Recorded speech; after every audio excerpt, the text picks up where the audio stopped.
Hello? Can you hear me?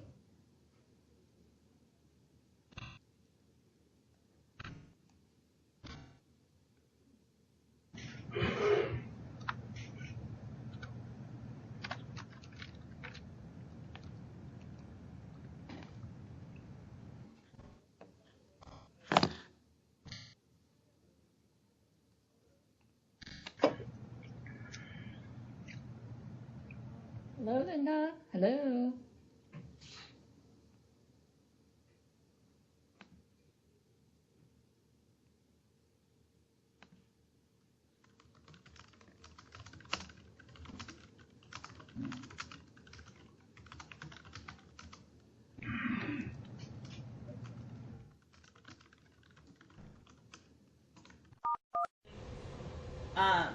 We are recording this session really for internal purposes, but if you need a copy of the recording, thank you, Linda Dickeson, for your permission to record. But just wanted to welcome everybody. Happy summer. And remind you that we have a blog. It is ACVC.blogspot.com.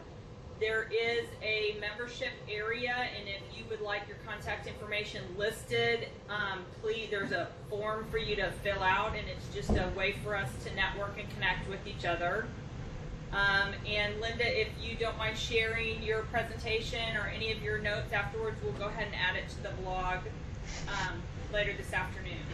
So I know we usually like to start by reminding people about the blog, to follow the blog, comment and share, and kind of go around from site to site and share upcoming successes or challenges. And I'll start, I guess, with just conference and training attendance is at an all-time low. Just getting people to join in and participate.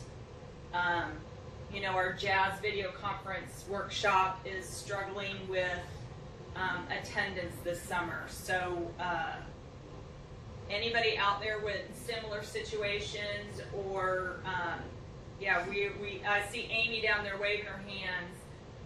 Just getting people to commit to the professional development that they need is turning into a struggle. So anything to add? No, it's the same. Okay, Region 11. Do you guys have a success or challenge that has come up recently that y'all would like to share?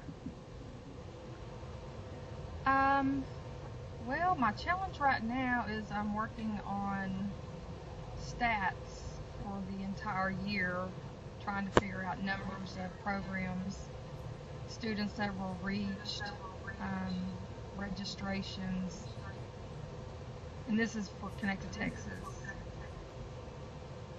We have our annual provider meeting next week, so my challenge is getting all those numbers ready for all those providers. That whole data thing. Yes.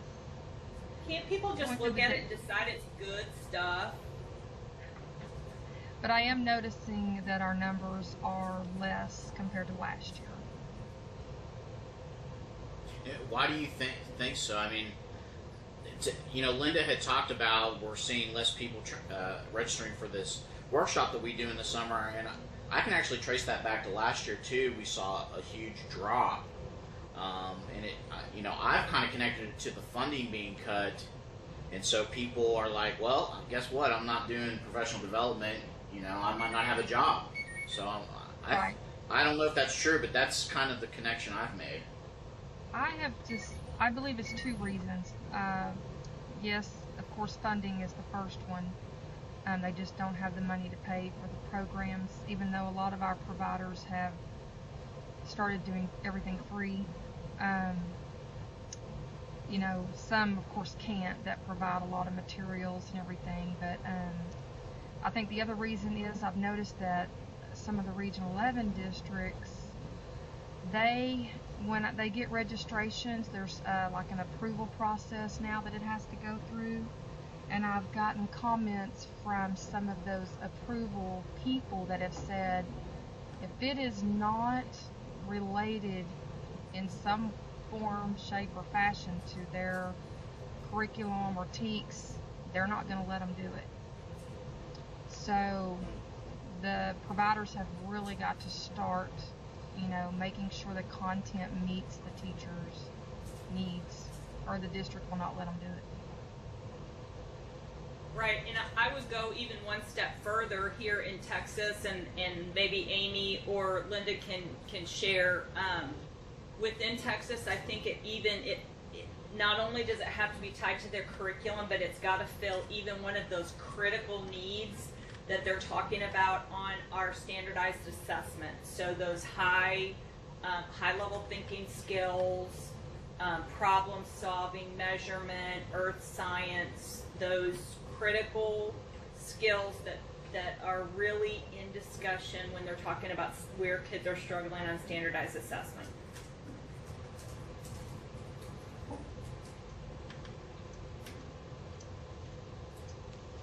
We want to go to the... So we got Region 11, Amy, Spath, and SUNY Rick. Yes, ma'am.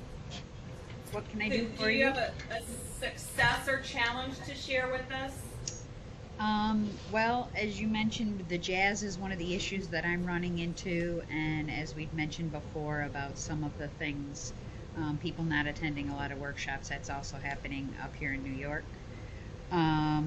Unless it is tied directly to core curriculum and what teachers are now being evaluated on and all of that kind of good things, it's not happening around here. Or if the teachers are not getting paid, if the district's not paying, teachers are just totally overwhelmed.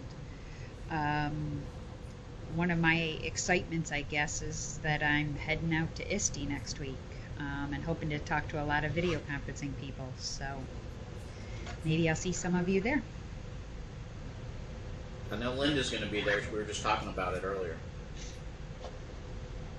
Great. COSI, I see just your logo. Do we have live people from COSI? This is Kurt Hoffman. I'm the Director of Community and School Partnerships, along with Jesse Tang, who is our manager of our video conferencing, and then Jordan Rader, who is also an outreach educator. We're here just listening in. Okay, do you have any successes or challenges that are going on at COSI that you'd like to share? We kind of came in a little late. I didn't know if you were just talking about teacher PD through video conferencing or just in general video conferencing through any kind of programs with students. Well, we're really talking about anything. That was just a particular challenge that some of us were pointing out. But I mean, any kind of challenge or success that you guys have had, if you want to share. Well, our successes come with our high school career exploration, knee surgery, autopsy. Those programs continue to be very strong for us.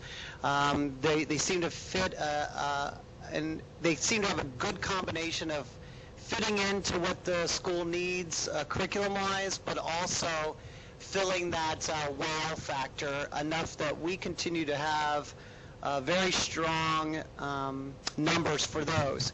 We do find that in our elementary programs, we are decreasing in numbers of programs that we do for the elementary school. We're lucky. One of our successes is that we have a very strong partnership with the school district in Michigan, and so they continuously purchase a lot of our programs for elementary ed, but if you took that out of the equation, we would certainly be dropping and decreasing in the elementary ed. And like I've heard some others say, it does seem to correlate with a combination of schools really need to prove that there's a connection between what we're doing and what the district is saying they need to do in pacing guides and curriculum standards and all those, just a real tight connection. Also, if funding is an issue, and then also we're finding, to be honest, that we only shoot video conferencing machines to video conferencing machines. And sometimes we're finding more and more school districts are going away from that video conferencing end and going into web streaming more, which we're obviously looking into. But we see a decrease in those amount of schools that are willing to pull that video conferencing machine out of the tech closet and bringing it out to the elementary schools. Have you guys looked at Blue Jeans Network at all? No, we're actually, our web streaming plan is we're working with an actual virtual community school that's in Ohio. It's ECOT, which is about 15,000 students, and we have a partnership right now that we're working on with them, and they're going to do a lot of the legwork on what's the best components that we need, what is the best system that we're going with, and so we're in that really exploration phase. We've tried a couple local companies to look at in some different areas, but what is the one that you were just saying? Well, it's called Blue Jeans Network, and in my opinion, that's the only one I've seen so far that actually works right now out of the box. And it'll connect like H.323 units to like Skype. I don't know if it'll interface with Adobe Connect yet. I haven't looked at it for a while, but that was one that kind of put together the Skype world and the H.323 world, and also you could have a phone access too, like if somebody just wanted an audio access. And I'm guessing, like, I guess you could make an argument for maybe Microsoft Link and Polycom are trying to do that same type of thing, but I don't know if it's actually ready for prime time yet. Right. And Kosai, your audio, it's like you're overloading your mic. All right, thank you. Oh, much better. Thank you. Linda, do you mind if I interject on the Blue Jean Network information? Yeah. I have used it multiple times with districts, and it does work. Those that have Skype accounts are able to use it to, connect to my bridge. But they have a free trial period, but once that trial period is up, they have to pay so much per minute. We did get some information that CILC is affiliated now with something called Field Home Zoo. I'd have to look up the website. That is offering a similar service. They charge a fee, an annual fee, or a per field trip fee. But now that Cisco has put Jabber, which I don't know how many know that Jabber is actually Movi, but they've changed the name to Jabber. They put it on their website, and it's free. And I've used it many times, and it's working great. And I know with funding issues that schools are not going to be able to afford the Blue Jean Network or this new affiliation that CILC has. So Jabber is an option, and if you just direct them to the Cisco website, they can download it, install it, and should be able to dial you using SIP connections. It creates them an account, like whatever their name is, elham@jabber.com, and then they're able to dial into the bridge or an endpoint. But it's only for point-to-point calls. Well, they've dialed into my bridge, so once they're connected to my bridge, I can connect them to as many people as they want. If they have that capacity, though, that's the big thing. That's one of the. Yeah, I mean, I would think the challenge with that is just like with Skype. Like some districts are just like, you're not downloading anything in my district, but for people that allow it, that I think that's great. And the Blue Jeans Network too, I totally agree. I know because we looked at maybe trying to utilize it in some capacity, and the pricing structure was kind of crazy, and I know they've continued to change that. I read a report from Infocom last week that said something about them introducing a more better suited pricing structure that's more upfront, because I think before they kind of tried to hide some of that cost, or they weren't very clear on it. And yeah, the Blue Jeans Network would be something that probably like the service provider would have to have as an option, not the schools for sure. But I'll have to I didn't hear about the CILC thing. That's interesting. Let me look up the name. We just got that information yesterday. Okay, and there's somebody else connected that we didn't touch in besides Linda. Yes. Go ahead and Okay, hi. introduce This yourself. Lisa Blair from Greenbush. Okay, hi Lisa. How are you? Well, Good. we're experiencing a lot of the same challenges that everyone else is on professional development. Although we don't do a lot of professional development over our network, primarily we have a center that people come to us for professional development. Definitely see an increase during the summer because schools aren't having to hire substitutes and they're supporting more professional development during that time. We're also looking at some desktop video conferencing options for school districts, and we're looking at Vidyo. It's a different system. We just started piloting that along with the entire state of Kansas in the past, about the past month or so, I guess. But we're kind of in a unique situation because we have some political issues taking place in our state with our Can Ed network, and so school districts have no choice. We're going to have to start moving people in other directions. So it's a legislative thing that we're having to deal with. So that's kind of interesting. Other thing, doing a lot of our high school scheduling, which is always exciting. We teach everything from elementary Mandarin Chinese to Arabic and a number of science courses. And of course, the biggest challenge we have right now is keeping everyone on a somewhat common bell schedule, because we have several schools in our state that are starting to go to 4-day school, 4-day school weeks. So that's a real challenge when you're trying to schedule them with other schools who are on 5 days block schedules. I'm probably preaching to the choir here, but it's still exciting getting all those courses into the high schools. So those districts that are going for 4 days, is that K through 12 or just the high school kids? It's K-12. They're going district-wide. So I guess they just leave it up to the parents to figure out where to put their kid on that 5th day when the parent has to work? Yes.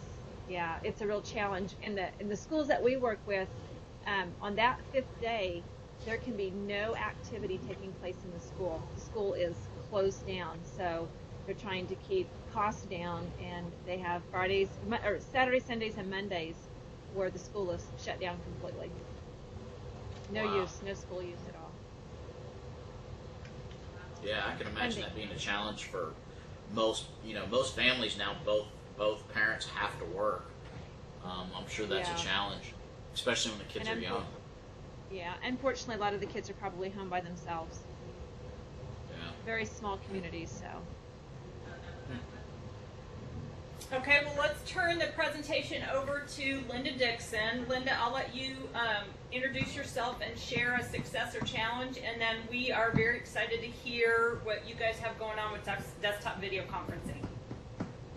Okay, can you hear me all right? Okay, I'm going to go ahead and share my screen, actually. Make sure we can get this going on. Give it a minute or two to come up. Let me know how it's going. Anyway, let me give you my background while we're waiting for that.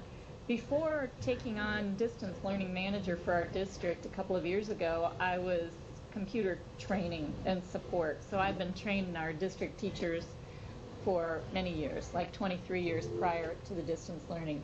Can you see my slide okay? It did come up. Okay, great, thanks.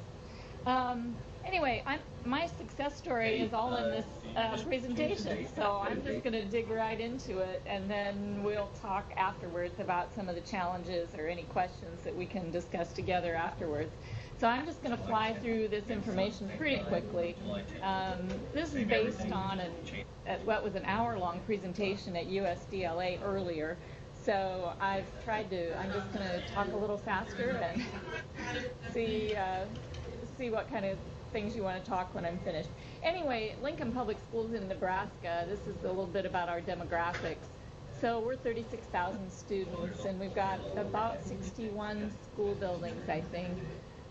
We add another school or two every year. We tend to grow in our district anywhere from 300 to 700 students per year. So we are definitely a growing school district. What we're doing is synchronous course exchange. That's my focus. when I was hired, and I'll explain a little bit more about that in a minute, what's happening in Nebraska and why that's our priority. But along with that, naturally, we're doing the same things you folks are talking about, the classroom enrichment activities with the content providers. And then we're, of course, doing a lot of meetings, and we're solving a lot of other problems with our video conferencing.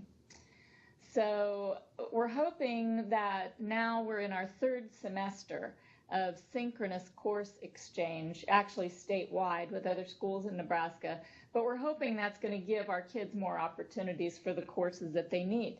And frankly, I'm not going to pretend we're creating anything new here. We're actually some of the latest adopters in Nebraska, and part of that, I don't know, maybe it was ego. We thought, oh, Lincoln has everything we need. We've got all the courses we need, all the teachers we need, but times are changing and budgets are smaller. And so we're only staffed now at about 90%. And some of our high schools aren't offering all the same courses they used to. Some of them have had to be cut. So it was time for us to get on board and give kids all the opportunities that they need. Let me tell you a little bit about Nebraska and what's helping us all get on board with this. A few years ago, there was legislation in an LB 1208 is legislation, and it uses some of our lottery funds to get schools and school districts on board with video conference course exchange. So up front, you get reimbursement for hardware and infrastructure. And so in our district, we got about $140,000 through the LB 1208 funds. And then we had some grant money we hadn't used yet, and we really kind of scraped together. So we were getting close to $250,000 on our implementation, which I'll describe a little bit more in a minute.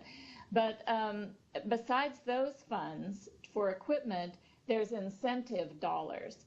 So if I offer a course and someone from a remote school district in Nebraska signs up for it, I get $1,000 and they get $1,000. So whether you send or receive, that connection gets a $1,000 incentive on both ends, and those are available till 2016. In Nebraska, we have an online clearinghouse where all of these courses are listed, and that's the URL for it. It's called NVIS for Nebraska Virtual Instruction Source. Now, right now, and it's growing every day, but the last time I looked, there were over 430 courses in the clearinghouse for this coming fall. A year ago in the fall, we served over 4,700 students that enrolled in courses in the clearinghouse statewide. So, I mean, that they really already had a pretty good base of this going over the last 5-6 years from the rural districts in Nebraska. They just needed to get on board a lot faster. So our governor is always talking about, we got to have a Nebraska virtual school. It's like, are you listening? We're already doing a lot of this. So we're getting there where kids have lots of opportunities. So naturally, we're doing our endpoints on carts. A lot of the schools in the state are getting away from those room systems now, and they're replacing them with mobile carts like we purchased. But we also support desktop video conferencing, and that's a lot about what's given us more opportunities. Our bridge is RadVision, and so I'll talk about the reasons for that decision, but the RadVision bridge supports a product called Scopia Desktop, which is a free download, and then you just need meeting numbers to get into the meetings on our bridge. Now, the Scopia just came out, a few months ago with their mobile, so it's Scopia Mobile V3 for iPad 2s or iPhones, so we have people connecting with all various different devices. So this is a little bit about our implementation. That $250,000 bought about 13 units on carts. Our bridge that we purchased, we can do up to 60 connections in the district at any one time. And of course, we needed the firewall for our network security and gatekeeper and all that stuff. But, frankly, when we were making decisions, which was about 2 years ago, I had 2 deal breakers for the vendors. I didn't want to do this unless we could do desktop video conferencing cross-platform. because we can't, always just worry about scheduling the carts. I had to have it on the desktop so it would increase our opportunities. And the second deal breaker was being able to record. Because, why would I have a great teacher out there teaching a wonderful course and not be able to record that, to use those for learning objects later on? So we decided at that time the only one that was available that had those two deal breakers ready to go was Life Size. And at the time they were partners with Rad Vision.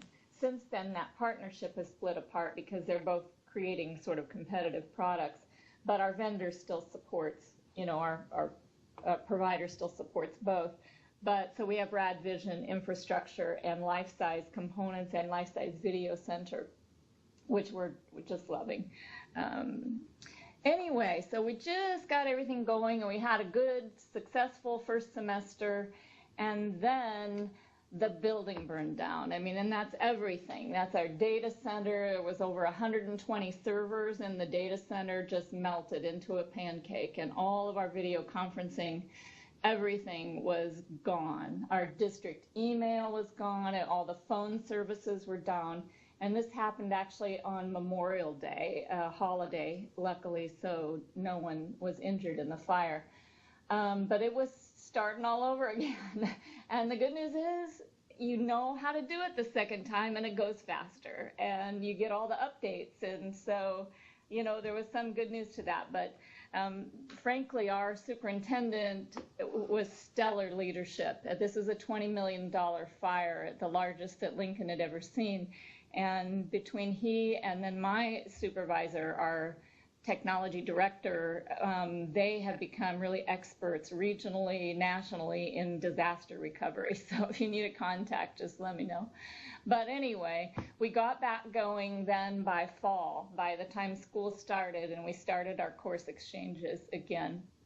So these are the courses that we're exchanging, that we had last spring that had enrollments in them. And in Lincoln, we think our strength for the remote school districts is going to be in our technology related classes and in some of those electives that are just interesting electives when kids need something interesting for a credit. We've also put into the clearinghouse these courses this summer. We're starting some world language courses there and additional technology courses. The 3D digital animation and the mobile app development are going to be very popular.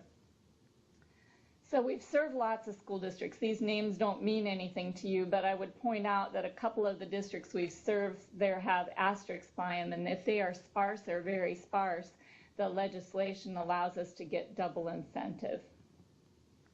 We're starting some intra-district course exchange. So we have 6 high schools, and we have several what we call focus programs where kids can go for part of their school day for more intense learning, technology, entrepreneurship, science,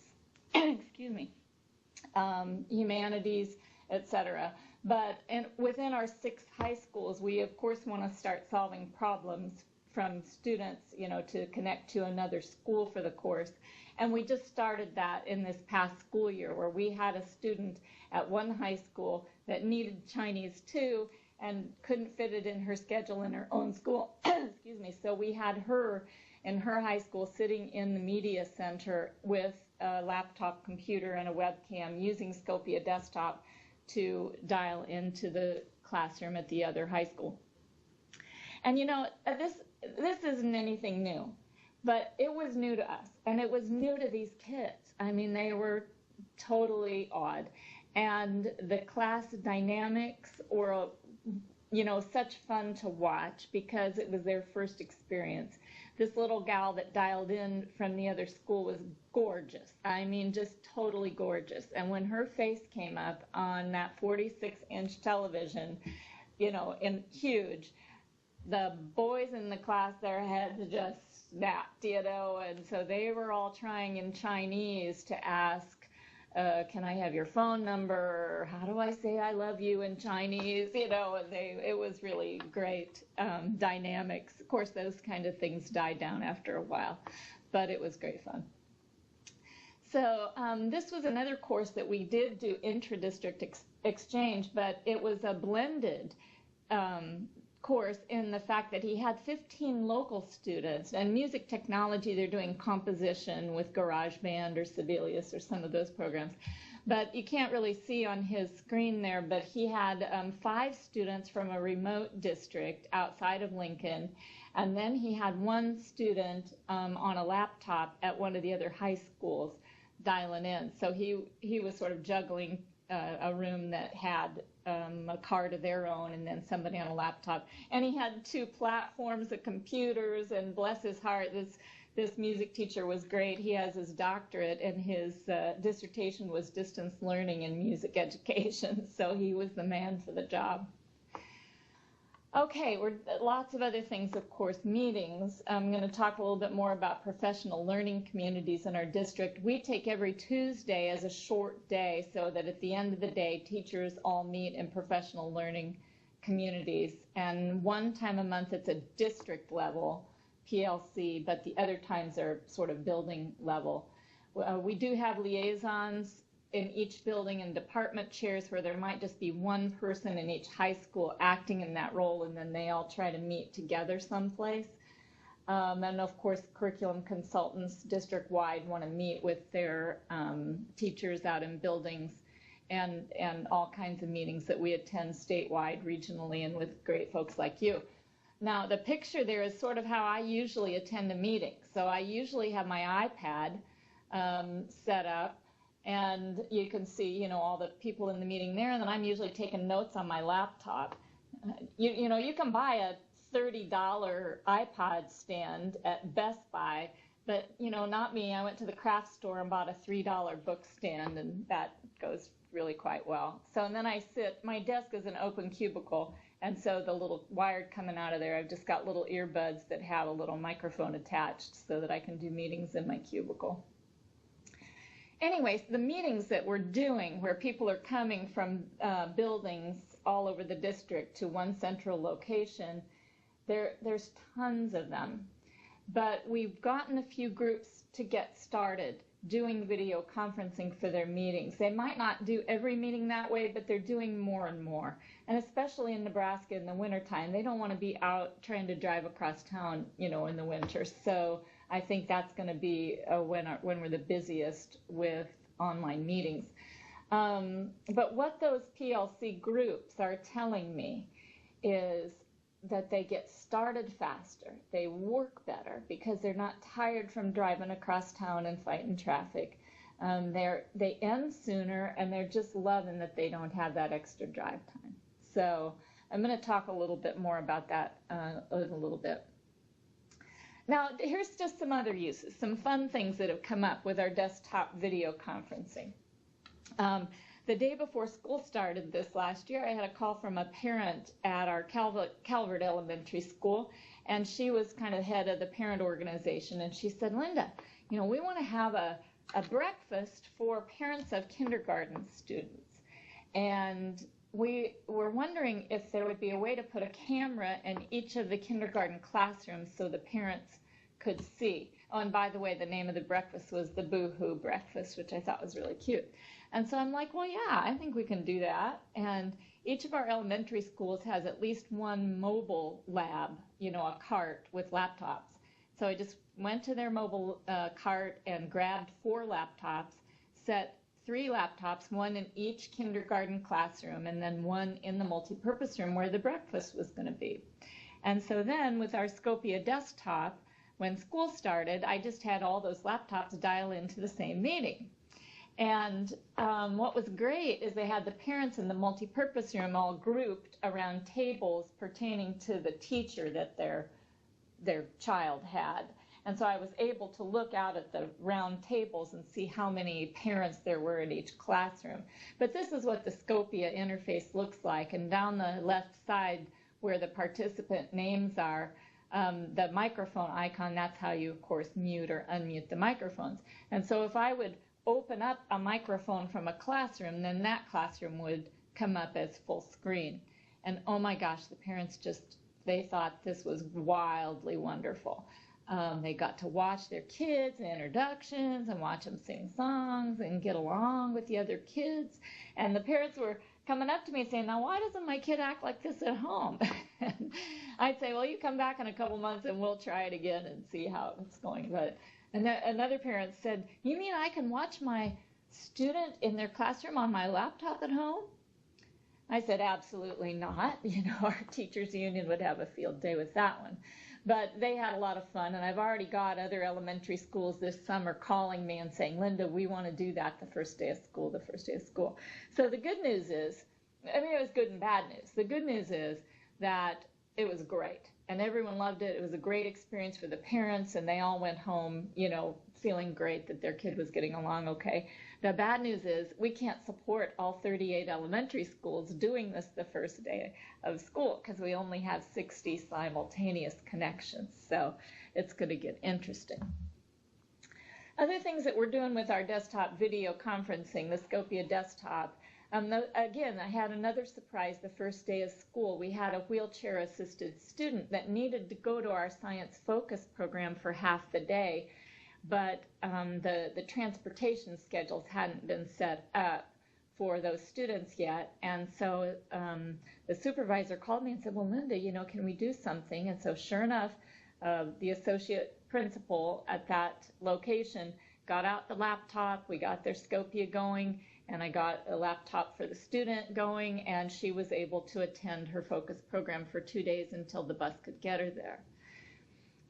A big service that we're providing to homebound students is trying to keep them up and trying to keep them graduating on time. So we have right now about a half a dozen students this past semester that were being served through Scopia Desktop at home. And luckily we do have assigned people in those departments that support the homebound students, and they help to go out to that home and get those laptops set up and get those connections going. So we just basically set up a meeting room for those students that's sort of a personal meeting room that only their teachers have a password to get into. So that's working pretty well. Another thing, and being a public district, we are duty bound to provide the ELL services to private and parochial schools in our area.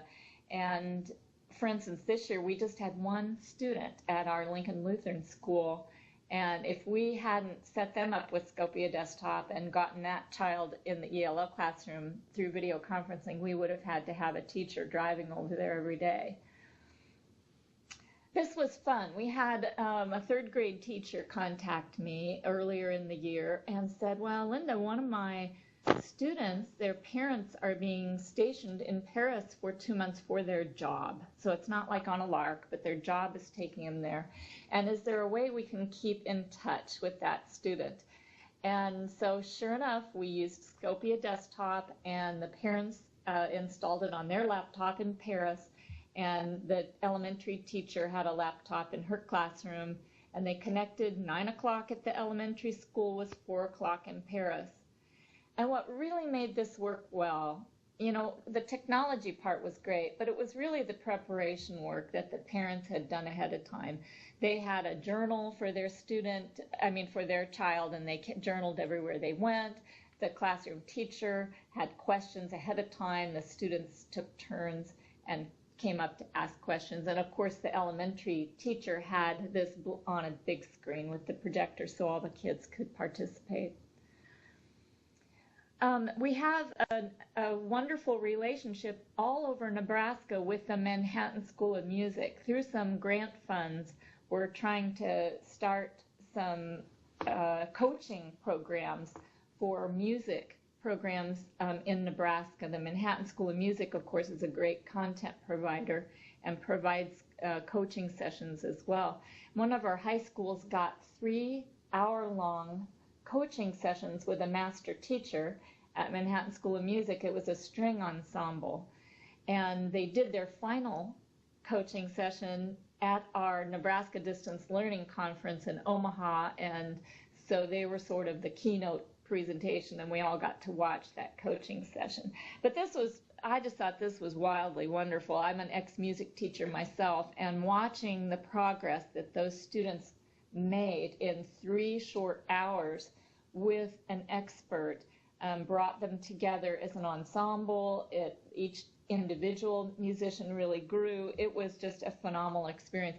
And I have a little video that's just less than a minute to give you an idea. Eye contact to set it up, and then a nice big crescendo to 21. You'll hear that a little better in a minute. Okay, so from the very beginning.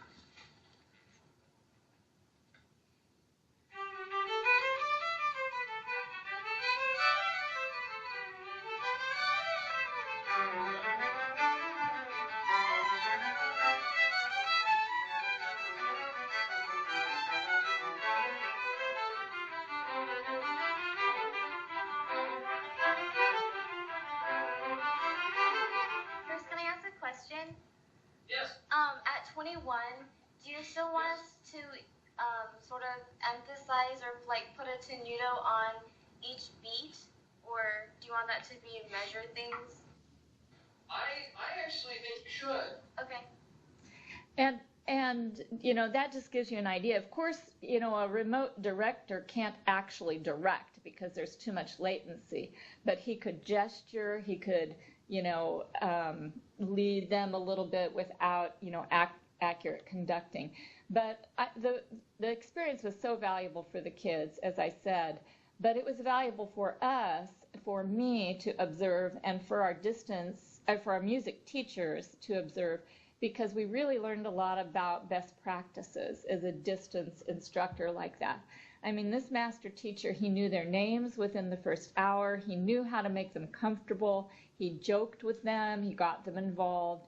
And as you could see, they were very comfortable just interacting and asking questions. And it was like he was right in the room with them. So we felt that was a great, great success.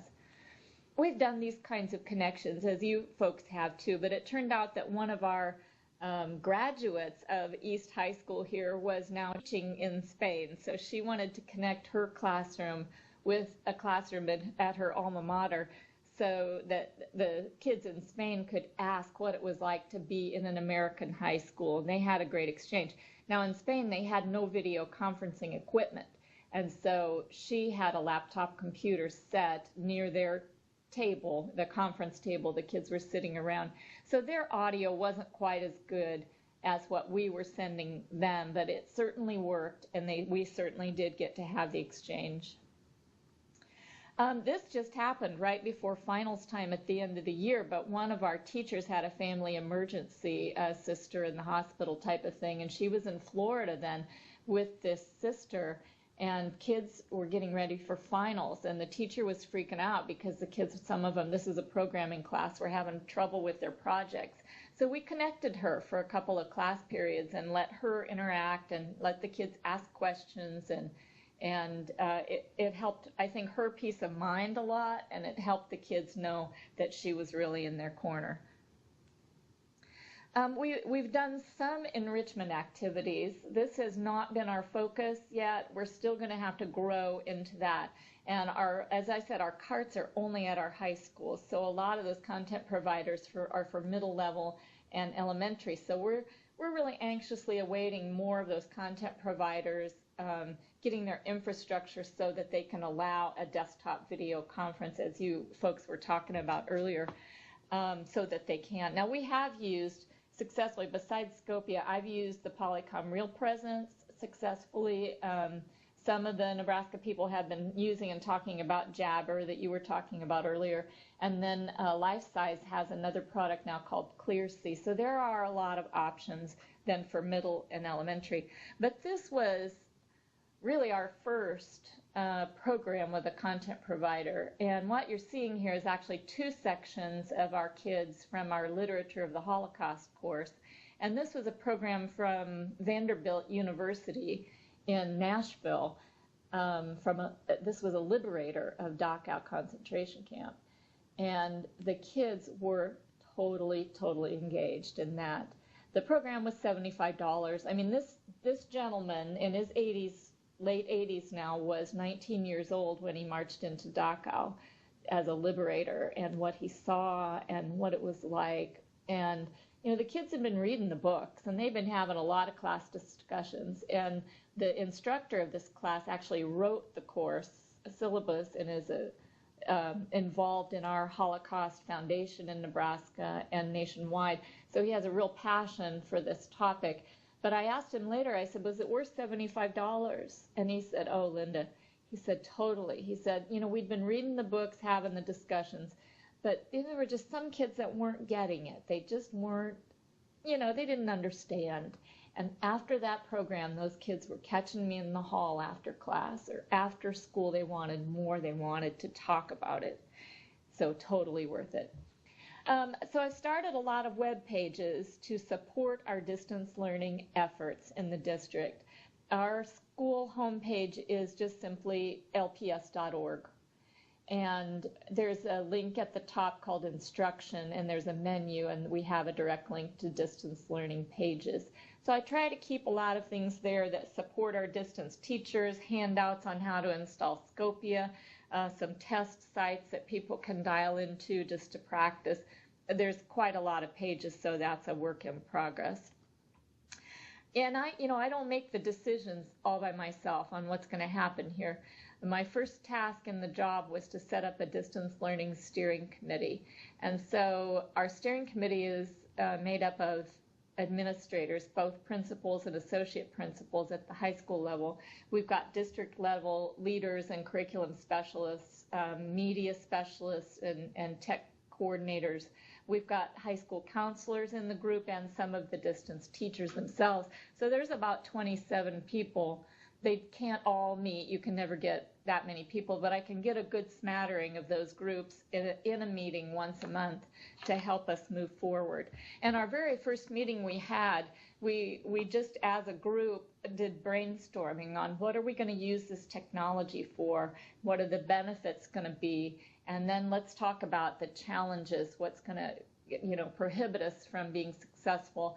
And then by a work group, they sat down and tried to figure out what solutions they could be working on in their particular role to help solve some of the challenges. So we revisit this constantly. Our goal for intra-district solution of our course exchange is we're this fall looking to pilot just a couple of our courses that are important to some kids, but there's not usually enough enrollment for those to go. There's 5 at one school and 5 at another school and 5 at another school, and there's never been enough enrollment to really make those courses go, solidly. So this fall, we've worked with our schedulers, our associate principals that are the schedulers, to put all the kids that sign up for college accounting, in the same time slot, so they can all do it through video conferencing from one site, and same with music theory. So we're just going to be piloting those 2 courses this fall, and we know there's lots more that are in jeopardy because of low enrollments that some kids really need. So that's kind of where we are. I did want to talk about return on investment. This was just a little bit of calculation. I told you we had so many groups where there's one at each high school and they meet once a month. We have tons of group that does this. So this was just a spreadsheet that I figured out what the mileage was for them to meet centrally once a month. And this is just one way. Their time, their mileage to meet one way driving once a month is $600.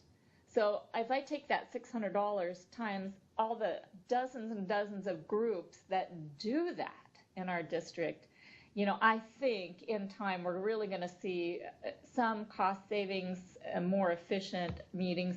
And of course I figured it out for administrators too, and the savings is higher for them, and they meet, quite a lot. So that's the deal. I'm just going to quit sharing my screen, I guess, and we can talk about any of that.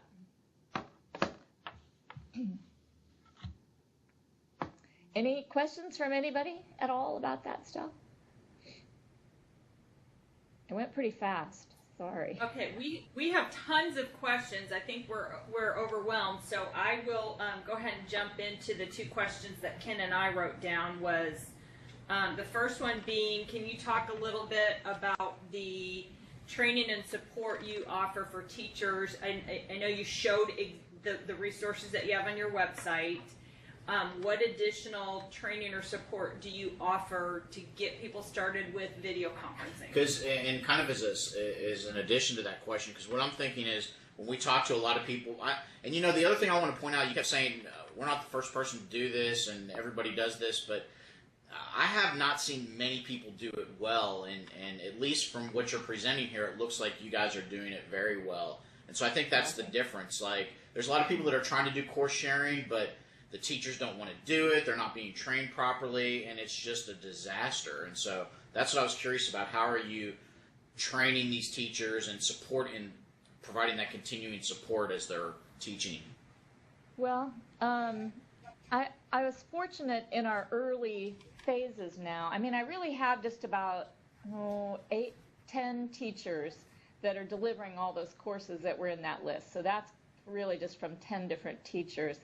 And fortunate that they are some of the go-getters. They're the ones that want to do it. They stepped right up when we asked for volunteers. We, of course, looked at the courses, what courses would be valuable, what teachers would be good point people, and we just went to them and asked them, and they said, oh, yeah, sure, I'll give that a whirl. And so, but I have all ranges of technology experience. Some of the instructors on the list live with technology, and so they weren't the least bit afraid, clear down to the Holocaust literature teacher that was scared to death of technology. But what I have to tell you is he is the one that made the best connections with his remote kids. He was the one that knew how to nurture the conversations, get them involved. So once he knew a little bit about how to dial them in and stuff, he was off to the races. The training, do I wish we had more structured training? Yeah, I do. But what has happened, because we've only been doing this 3 semesters, right? What has happened is the enrollments from the remote districts, sometimes I don't even know till the last minute, the day before school starts, that they're going to sign up for our course. And so I haven't always had a lot of prep time. I would ask the teachers ahead of time, okay, now you've signed up with your courses in the clearinghouse. Do you want training now? Or do you want to wait and see if you get enrollments to get training? And they all said, oh, don't train me now, because then if I don't get any enrollments, I'm going to forget by the time, So the training I've provided to them on the technology use, has all really been just-in-time training. And I go out to their schools, and at one high school I had 3 DL teachers, so I was able to get them in the same room. We worked through the technology, how to record to the video center, and I didn't do it all at once. I would first make them successful in the classroom the first couple of days, and then I always go to their classroom the first 3 days of connections if I can. I have one other person that helps me when there's schedule conflicts, but I go to their classroom, I make sure they connect properly. When class is over after a couple of days, then I'll suggest constructive best practices. It's like, I noticed you did this really well, but let's talk about how, the remote kids were engaged in this. So we're really doing it just in time as the days are going through and I am observing. So that's how the technology gets trained. They get a small stipend for being a DL teacher. That took a lot of negotiations here in the district, but to be a DL teacher on top of their already full classrooms, they get $500 the first time they teach a section, because we know it's going to take a little more prep. They need a bigger web presence perhaps to support those remote kids, and there's new things to learn. The second and repeating times that same section is offered, they get $250. And as a part of those stipends, we set up a list of expectations that as a DL teacher you will blah, blah, blah, blah, blah, and there's a whole checklist, and if they don't do that stuff, they don't get the stipend. And part of it is that they they are expected as a part of the stipend to attend at least 8 hours of meetings or trainings during that year. But I've never met 8 hours. You know, I have never done that. I go out and I meet with them individually. I work with them after school if I need to. So it's a lot of individual attention. Now, we were just completing our first full school year, you know, this year. And so in the spring, the most valuable thing that we did is I had them all meet in person as a group and sit around a table together and share success stories, experiences. I had a whole list of topics that I wanted us to discuss together, and that was probably the most valuable thing we did. And I had new teachers that hadn't taught yet that are on board for fall attend that, so they got to talk to some of the ones that had been doing it, and they just felt so much better, you know. So I have to say, that's our training. It's mostly just in time. As I can, we do some group work, but it's not any kind of meet once a month, do this. There's no syllabus. You know, that's the way it is. No, that's great. Well, as we grow, I won't be able to do that kind of individual attention. So, and I know that's a problem. I do a lot of individual attention right now. But I think as the program grows, there'll be some of these experienced DL teachers that I can use to mentor the newbies, you know, while I'm engaged in other places. Any questions from the other sites? I know Linda and I had a couple other ones if nobody else has any.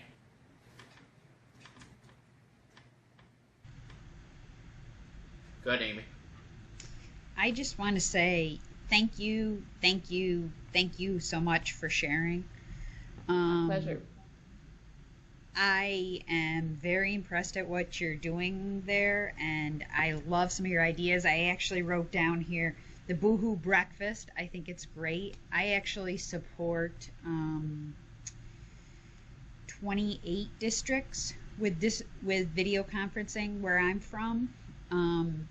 As of course they're not all huge districts like yours, but I support 28 different districts with their video conferencing, and our schools are relatively new in video conferencing within the last 3 years. They all have the mobile carts as well, and they are starting to get into doing the courses, and I'm actually working on sharing courses between schools. So I am quickly writing down your information for contact stuff, because some of them are just kind of nervous about getting started and how to do it, and you seem to have a very successful and great model. Did I also hear that you're going to be at ISTE as well? Yes, I am. Okay, we'll have to get connected up. Here's my little plug. Are you a member of the special interest group for video conferencing?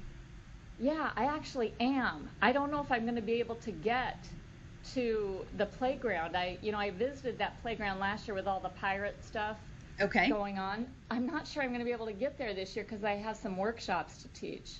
Are you going to be in the playground? I will be around all of it. We'd love to have you, and Linda's just waiting for me to say my craziness thing here that I have to say, but as of next week, I will become the president of the group. So I am actually thinking while we're doing this, because one of my big things for next year is to work on professional development, and I would love to have you do a webinar similar to this. Well, I'm open to opportunities. We can certainly talk about that. I'm also, just from my other life, from my past life as a trainer, had some specialties in Adobe software, and I'm an Adobe education leader. And so I do a lot of Adobe workshops and theater sessions in their booth. Just sort of have to put that hat on for a while, and then I take that hat off and put this other hat on. Exactly. So we'll definitely have to get connected there. Yeah. I'm sure you will probably see me running around like a crazy person. Well, if you've got did you get my email address written down? I do have it. Let me remind you guys, it's ldickes@lps.org. And so shoot me an email before ISTE and just remind me your contact information and stuff. Okay. That'd be great. Sounds great. See, Linda, connections making the connections. Absolutely. I know we're about out of our time. I don't know if anybody has to leave. I did have a couple of other questions if you still have a little bit of time, Linda. I can stay for a little bit. Because the other thing I was interested in was in those classrooms where the teacher is not in the classroom. Like, do you guys have a policy of, like, is there an aide in there? Is a facilitator? Like, what type of person is kind of providing that on-site, support for the students that are in the room? That's a very common question. In Nebraska, there's another piece of legislation called Rule 10. And Rule 10 says that there does not have to be a teacher in the room as long as the video conference connection is live, but the instructor needs a direct phone number to a contact person at the other school in case of any issues or problems. So they have a phone number at their fingertips to make a direct phone call to the other site. And we've only been at it 3 semesters, but the other schools that have been doing the course exchanges longer just tell me, they say, Linda, the kids that sign up for these courses to do these are the ones that are independent learners. They're the ones that need the credit. They have a reason they have to be there, and they typically are not going to be the troublemakers, I mean, my teachers do tell me that, especially the computer courses where they can't see their screen all the time, we have a sharing mechanism where they can see it intermittently, but they know when they can't see their screen all the time that they're probably, doing whatever. But as long as they're doing their projects, keeping on task, keeping up with the class, they just can't watch their screens all the time.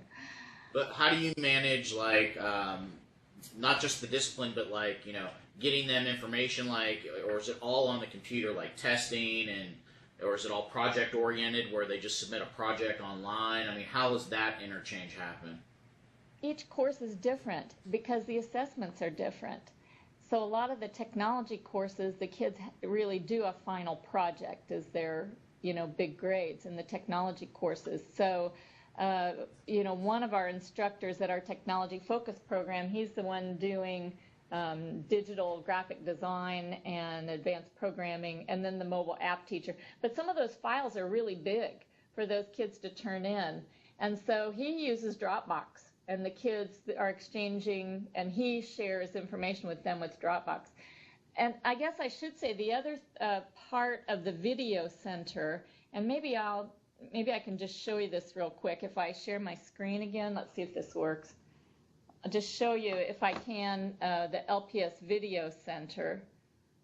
See if that's going to work. Hello? Does that look like it's going to come up, my screen? We see it. Okay. We see the screen. Our video center is just videocenter.lps.org. And the teachers deliver a lot of instruction through the channel that I set up in their video center. So each course has a channel in the video center. And I'm logged in as an administrator, so I can see all the channels. But the way that works is that we set up permissions based on the class groups. So only the kids signed up for that class can see that channel. But if I go into Beginning Digital Art, this teacher does a lot of instructional videos that they can watch ahead of time, but he also records the class because of our screwy Tuesday schedules with our PLCs. And also remote kids, they have a pep rally day on whatever. So we do a lot of class recording. But if I look at one of these movies, and we're not going to watch the movie per se, but you can attach files to the movie. So we're actually just seeing your slide that says distance learning or LPS. We're not seeing anything. Oh, that didn't refresh apparently. Oh, sorry. But anyway, I guess we won't worry about that since our time's really up anyway. But what I do want to say that kids can go to their channel in the website, the video center, to the channel for their course. They can watch the movies there, and they can pick up attachments from the teacher there. Aside from that, we also have our own document management system. It's a Xerox product called DocuShare, all web-based. And any remote kids that sign up for our courses are dual enrolled. So they have total access, just like our LPS kids, to DocuShare, where teachers do hand in and hand out folders for extra material. So some kids are handing in assessments to their hand in folder in DocuShare. Our technology teachers are using Dropbox. The literature of the Holocaust teacher, they don't use much technology in that class, and the kids are doing their writing in an email message, and he's assessing from email. So it runs the gamut. And frankly, we do not have a district-wide learning management system. A couple of reasons for that. We have a Moodle server, but not very many teachers are using it. Nobody has, mandated that people use it. And we have other pieces of learning management, like our document management system, the DocuShare, all of that. We're just installing a big implementation of Pinnacle. We've done their grading and scheduling and all that. Now we're installing Pinnacle instruction, and that will be a lot of quizzing, ties into the grading, a lot of professional development stuff. So we've got all these pieces that a Moodle or a Blackboard would usually do. So we're hopefully that the Pinnacle will help us tie our pieces together. That was the long answer. No, that was great. No, great. And then I had a question when you're talking about the desktop solution, and I think as a, our role is as a vendor provider and providing support to customers that purchase video conferencing and making sure that they're choosing the right solution. So that, within the past 6-8 months, the opening of our conversation is, well, why do I need video conferencing? We just use Skype. And, that opens the conversation to, talking about quality, but, you're talking Skype versus video on an iPad versus a desktop solution. Do you have any advice about when you choose really content or opportunity over quality? She has a flow chart. I have a flow chart. Oh yeah, Ken, I did share that, didn't I? Yeah. On one of the distance learning web pages there, I think it's the trainings and support one at the very top. Anyway, you email me later if you can't find it, but I made a whole flow chart with Bubble.us website, BUBBL.us, love that, where if a teacher wants to make a connection, the question is, who do you want to connect with? And then I've got 4 answers. And then from each of those answers, I've got, flow chart underneath of that of questions to ask, who's involved, who are you connecting to, and all those things. But we're really trying to get our teachers away from Skype. We know there's lots of them using it, and they're doing good things, and that's fine. But we would like to have them have a more controlled experience. We can control our network. We can control the quality. We can make sure they have 2-way or even multiple interactions that Skype can't do. So I'm trying, just as I do presentations around the district, to really let people know that, if you think you want to use Skype, contact me first, and let's see if we can't get you going with a Scopia session instead. I call it, since Scopia is so close to Skype, I just call it Skype on steroids. I did find that your decision-making chart, and it looks like it's password protected because it's on DocuShare. So if you don't mind sharing, if you don't mind sharing it, we'll add that to the blog. I'd be glad to. Because I think that's a great point, and that's, in my experience, where the education of customers and the clients that we serve, in all roles represented here, is key into helping them make quality decisions that are best for kids. So Amy or Lisa or Lori, any additional questions for Linda? I don't. Thank you very much. My pleasure. Okay, it looks like we've exhausted all the questions. Lots of food for thought. We usually like to end our ACVC sessions with any announcements about special events that are coming up. And here at Data Projections, we got a whole lot of nothing, really. Our jazz workshop, if it makes, the last week of July. Linda, does Lincoln Public Schools have any special events coming up?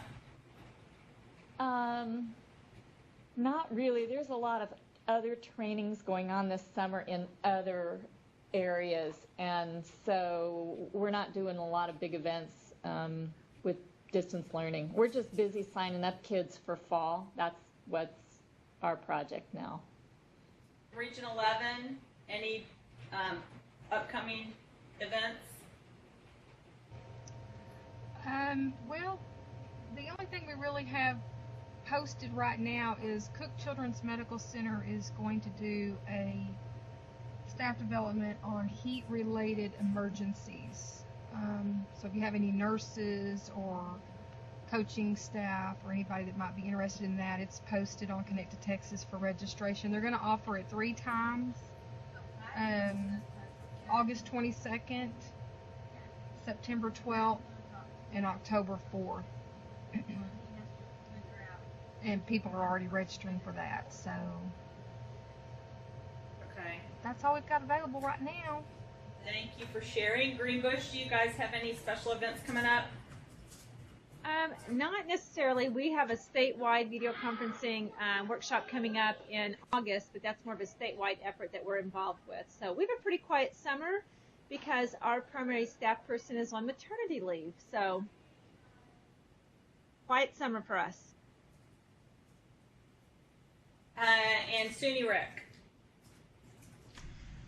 Well, we might have jazz if I can find some more people who are interested in attending.